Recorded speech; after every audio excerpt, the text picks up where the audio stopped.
The classic puppy is pre-basics, birth to 6 months, before all the formal training begins. Hi, I'm Evan Graham, and welcome to my puppy program. If you're just starting a new puppy, the chances are you may already be looking ahead to starting that formal training. That normally begins at about 6 to 8 months of age with a course we call basics.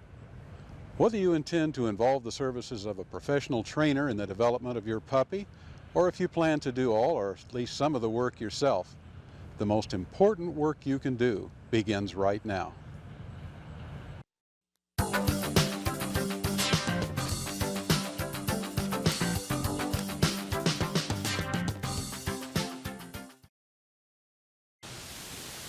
Take charge of the socialization of your puppy.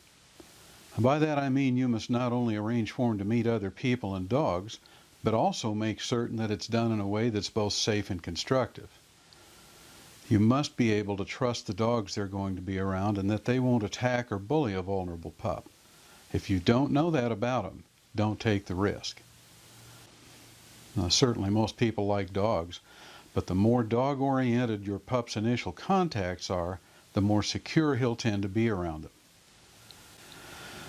Training sessions and seminars are only two of many opportunities for exposure to dog-friendly people, plus an exposure to sounds, smells, and all the other triggers common to hunt tests and field trials. You are the one who should be feeding, caring for, and giving commands to your puppy. You're forming a team here for a lifetime. Your pup should learn that you represent security, safety, and comfort for him, along with authority. At this early stage of life, your pup needs you to be at the center of all things. Earn his trust and respect. Be his mentor, now and always. While the effort you'll expend exposing your pup to other dogs and people will surely be time well spent, it'll also be important to get your puppy acquainted with the natural world. He needs to have some time to just get used to the sights and sounds and smells in lots of different places. Take him with you to walk in the fields and in the woods, all sorts of places that'll be similar to where he'll train, hunt, or even compete. Don't just limit him to the house and yard. When you're sure he's safe, take him off leash. Let him romp. Let him find out some things on his own. In this video presentation, you'll see the techniques for formalizing the fundamental obedience commands that are central to your dog's development. Teach first, then force, then reinforce. Teach. The first and most important is the guiding of behavior and then rewarding it. This is vital for a good trainer to do their best. The fairest thing a trainer can do is to assure that his or her dog knows their job well before holding them to it as a standard. This requires time and exposure through repetition. Then there's force, which is widely misunderstood. But as you can see, Steve is a skillful trainer and applies an appropriate amount of pressure to this very sensitive dog without overwhelming her. The words force and pressure do not in and of themselves imply an amount. During this same session, Steve will demonstrate the third principle. Reinforce. Structured activity that upholds and supports established skills. Now, you've seen him do some teaching. You've seen him apply force or pressure.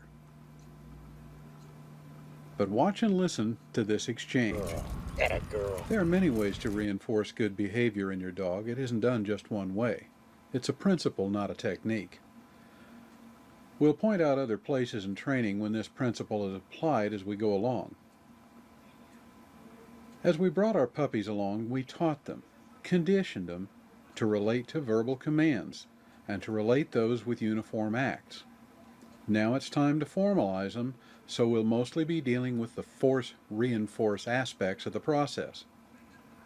They should know what hear, sit, heel, kennel, and other standard obedience commands mean by now, and how they should respond. Your pup is entering his adolescence and will soon begin to question your authority if he hasn't already. That's why we now turn mere teaching into training. What we're going to be focusing on here are the basic handling drills, not sophisticated ones. And the basic handling drills are three-handed casting, mini T, single T, and double T. And we'll show you how to set those up, how to run them, how to solve problems in them. And I really think you'll like what you're going to see. We'll show you diagrams, and we'll break everything down step by step to make it easier for you to learn and a lot easier for your dog to understand what he's doing out there. But please understand this. A dog that's been trained to handle basically really doesn't know why he's being handled. He's just kind of being put through some mechanical motions. We'll teach him later that handling actually sends him somewhere. What we're first going to do, as I said, is three-handed casting. And there's some things you need to understand about that. First of all, there are no piles in either three-handed casting or in mini T. One bumper at a time, one bumper at each cast location. We're going to start out with just one bumper in the back cast position and teach the dog to back cast with a right rotation. It should be noted, of course, that's your right hand. To the dog, that's a left hand rotation. Having gotten that cast going well, then we'll teach the dog to cast straight back in a left rotation. The scenario will still be the same. The dog will be on a rope for control, the dimensions will be very close, and we'll just move as needed to teach the dog to cast in that rotation. Having taught that well, we'll teach the dog to alternate casting right hand back and left hand back.